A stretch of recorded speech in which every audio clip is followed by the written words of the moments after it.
Halo borok-borok, ngapnya sampai IP ka channel exam updates.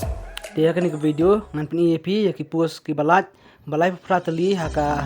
MSRLS kini ka MSRLS kedai ka Meghalaya State Rural Livelihood Society. Bat kini ki post ki haki Block Mission Management Unit DMMU bat District Mission Management Unit DMMU. Bat ki post ki long Project Executive Farm Livelihoods Promotion ka post ke Laitkam yang ta Project Executive Non-Farm Livelihoods Promotion ka post ke Prateli nang ta Cluster Livelihoods Promotion ka post ke Laitkam bat Southly ki post ki laj ke ha ka District Functional Specialist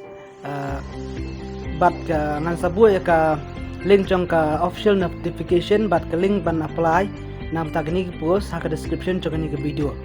bat ka tarik ba kadu ban apply ya kini ki post kedai ha ka 10 tarik September ar cara apsau adu kepuasan baje canmit.